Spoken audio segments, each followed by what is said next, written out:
चालू असतानाच आपल्याला मार्गदर्शन करणार होतो आणि मी प्रत्यक्ष न येणं हे मला पटलं नाही, म्हणून मी कळवलं की मी उद्घाटनाला काय भाषण नुसतं मोबाईलवर तुमच्याशी बोललो असतं तरी ते होऊन गेलं असतं, परंतु मी जवळजवळ 7 तासाच्या अंतर 6 तासाच्या अंतरावर होतो आणि रस्तासुद्धा खराब होता, नाही तर मी 4 वाजेपर्यंत तिथं पोचलो असतो.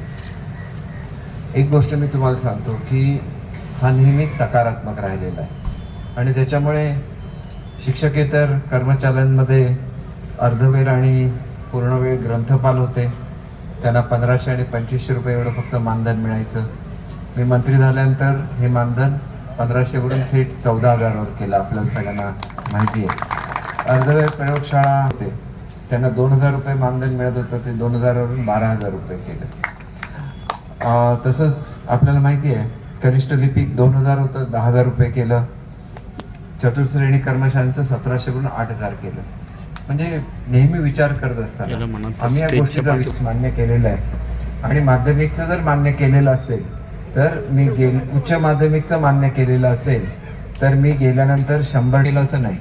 तर जे शिक्षक सेवक होते त्यांना 4000, 6000, 8000 झाली पाहिजे अशी शासनाची भूमिका आहे आणि त्याच्यामुळे मी अशी विनंती केलेली होती की आम्ही सुद्धा हायकोर्टाला विनंती केलेली आहे की तुमचा जो स्टे आहे, ज्या कॅटेगरी पुरता तो स्टे आहे त्या कॅटेगरी पुरता तो मर्यादा टप्प्यामध्ये 30,000ची आणि दुसऱ्या टप्प्यामध्ये 20,000 म्हणून 50,000 शिक्षक हे आपण महाराष्ट्रामध्ये भरतोय आणि त्याच्यामुळे एकंदरीतच हे सगळं करत असताना आपल्या काही अडचणी आहेत. शिपायांच्या जी पदं आहेत ती आता भरता येणार नाही, ते कॉन्ट्रॅक्ट सिस्टमने घ्यायला लागेल.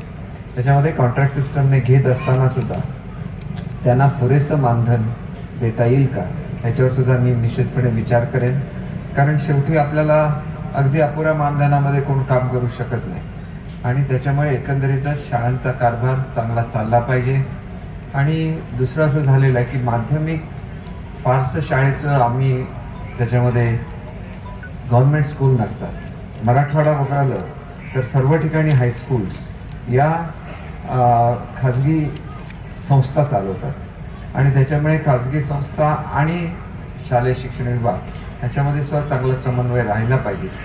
परंतु दुर्दैवाने असं झालेलं आहे की ह्या शाळांचा 100% खर्च आम्ही करतो, परंतु केंद्र शासन त्यांना शासकीय शाळा म्हणून मान्यता देत नाही.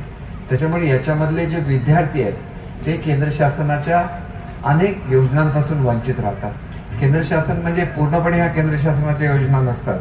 60% वाटा केंद्र शासनाचा असतो आणि 40% वाटा हा राज्य शासनाचा असतो आणि त्याच्यामध्ये मी किमान 2 ते 3 वेळा केंद्रीय शिक्षण मंत्र्यांची भेट घेतली. त्यांनी प्रस्ताव पाठवायला सांगितलेला आहे.